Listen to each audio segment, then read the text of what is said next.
Hey everyone, Chris here with Cisco, and today we're going to walk through the upgrade process from Cisco Umbrella SIG to Cisco Secure Access. There's three main steps that we're going to be taking. First, we'll create a Cisco Security Cloud Control account. Then we'll activate the upgrade manager in Umbrella. And finally, we'll migrate our traffic from Umbrella to Secure Access. Along the way, I'll throw in some helpful tips to make the upgrade process as smooth as possible. The only thing that you'll need other than admin access to your Umbrella account is a claim code. Now you can't use mine, but yours will be emailed to you on the start date chosen for your Secure Access subscription. And with that, let's jump in. Here in the Umbrella dashboard, we have an account with some devices configured and traffic going from those identities out to the internet. If we look at the network tunnels, we can see there are two active tunnels that are connected to different Umbrella data centers. We're pulling in users and groups from Duo using SCIM, and we're using those identities in our DNS, firewall, and web policies, so we'll be able to see how all three are translated after the upgrade.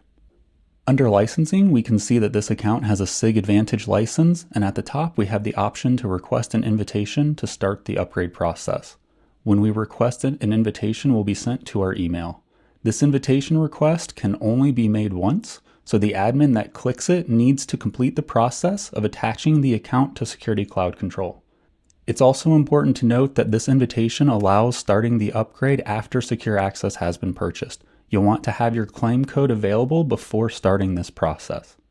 Looking in our inbox, there's a message with the required information, so let's go ahead and do what it says. I don't already have a Security Cloud Control tenant, so I'm going to speed things up while I create a new one. If you already have a Security Cloud Control tenant, that can be used as well. Security Cloud Control provides centralized control and AI-driven insights across the security cloud for any environment. It gives you a central interface to manage and integrate all of your Cisco security products, providing seamless authentication across those products. Now that we've created our account and activated MFA with Duo, we can access Security Cloud Control and create our new organization. It's important to note that the name selected here will be the name used for the Secure Access account, so choose a name appropriately. Since Secure Access is a global platform, the region deployment won't be used for this migration, but it's still a good idea to select an appropriate region since this Security Cloud Control organization can be used to deploy other Cisco security products as well. If we look under Product Subscriptions, we see our invitation to attach Secure Access. The instance ID will be the same as our existing Umbrella organization ID, and this organization ID will stay the same after the upgrade. Once we finish, we can see a card for Secure Access in our product list. With the product attached, we can claim the subscription using our claim code. As a reminder, this claim code will be emailed to you on the start date of the subscription. During this process, it's important to select Attach Existing Instance, since we are migrating an existing Umbrella instance. Selecting Create New Instance will create a new Secure Access account that will need to be deactivated from the subscriptions page before you can apply the license to the correct account. After claiming the subscription, we can apply it to the Secure Access product instance, and we're all set to migrate our Umbrella configuration. If Create New Instance was accidentally selected, this is where the new instance can be deactivated. The View Details option shows the organization ID for verification. In a moment, we'll configure Umbrella to use Security Cloud Control for admin authentication. If you currently use SAML for admin authentication, you can configure your IDP under Platform Management and Identity Providers. This will require domain verification with a DNS text record. On the Umbrella dashboard, I'm going to refresh the page and a pop-up will appear with the option to take us to the Upgrade Manager, in addition to a new link being available in the menu bar. We have 4 steps we need to take care of before starting the upgrade. The first one is to configure Security Cloud Control authentication as we mentioned. Since this is what Secure Access uses, we need to have Umbrella use it as well. We select Configure SAML, and when we test the configuration, since we're already logged into Security Cloud Control, we don't have to log in again. If we weren't already authenticated, we would just log in using our Security Cloud Control credentials. To finish the configuration, we verify the conditions and click Save and Notify Users. Remember that after this step, admins will need to use accounts created through Security Cloud Control to access the Umbrella dashboard. Back at the Upgrade Manager, the next two prerequisites are to upgrade some of our connectors and devices. Clicking Start will walk you through that process, but since I know all of mine are already on the latest versions, I'm going to mark them as done. Finally, if we have SAML configured for end users, we need to update our IDP to include additional information for secure access. There's a new metadata XML file that needs to be uploaded to the IDP. Since updating the metadata can cause a brief outage, we recommend doing this step during an outage window. Now we're ready to start the upgrade process that will migrate our configuration to secure access. But before we do, it's important to review the information about policy translation. Secure Access has a unified policy that simplifies configuration across DNS, firewall, and web.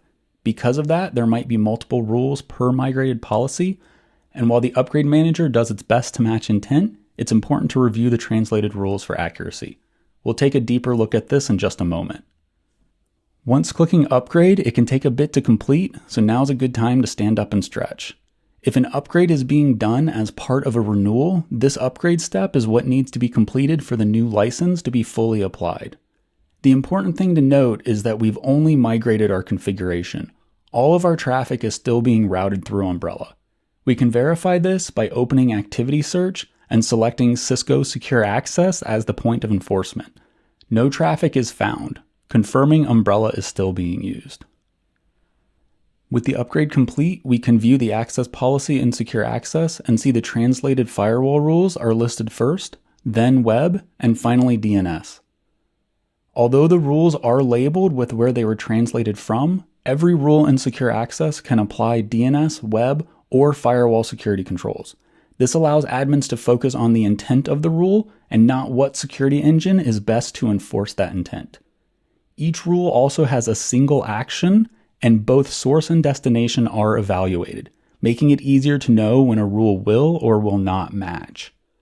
To migrate traffic, we'll return to the Upgrade Manager and click Start on the Redirect Traffic step. From here, we can freely move individual identities to and from Secure Access so that we can migrate and test at whatever pace we need to. There's no rush to move on from this step until we're comfortable with the upgrade. For now, I'm going to redirect my roaming computers. DNS traffic will redirect within a few minutes, and web traffic will redirect the next time the client syncs its configuration. We can see that there is an alert about pack files. The hosted pack file URL is different between Umbrella and Secure Access. To migrate networks using pack files, we need to copy the new URL from the Secure Access dashboard and update the devices using it. Because our organization is the same in Umbrella and Secure Access, the org info file for Secure Client is the same, and roaming computers will automatically redirect their traffic to Secure Access or Umbrella based on the settings in the Upgrade Manager. Finally, we can see the Umbrella root certificate was imported into our Secure Access account. If we had a custom root certificate, that would be imported as well, so no certificate changes are needed to complete the upgrade. Similar to pack files, the settings in Secure Access for tunnels are different than those in Umbrella and need manual configuration to redirect their traffic.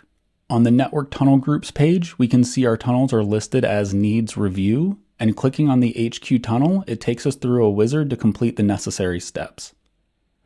A Secure Access region has been selected based on the last Umbrella data center this tunnel was connected to, but can be changed if needed. For security purposes, a new passphrase needs to be set, and on the routing page, we can see that NAT has been selected.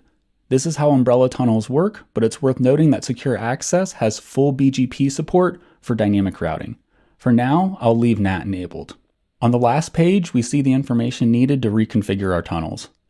Note that every Secure Access network tunnel group has both a primary and a secondary data center. It's recommended to establish tunnels to both for resiliency. Each NAT-enabled Secure Access tunnel group can support 100 tunnels per data center with 1 gigabit per second of throughput per tunnel. If you're using multiple tunnels in Umbrella for capacity, I recommend consolidating them to a single Secure Access tunnel group to simplify management. Now we can reconfigure our network device to use the new Secure Access tunnel group and generate some traffic from our roaming clients. Back on the network tunnel page in Umbrella, we see the HQ tunnel shows as inactive. This is because I've updated the router to use Secure Access. And in Secure Access, we can see the reverse. Our HQ tunnel shows as active, but branch 1 is still pointing to Umbrella, so it shows disconnected. When we go to Activity Search, we can select Secure Access as our point of enforcement and see the traffic using Secure Access, in addition to our other identities that are still using Umbrella. Once we've migrated all of our traffic to Secure Access, the last step is to close the Umbrella account. This is a one-way action, so we want customers to migrate at their own pace. There's no rush to complete this step. So make sure you're comfortable with the upgrade, click Close Umbrella, and that's it. We've successfully upgraded from Umbrella SIG to Secure Access.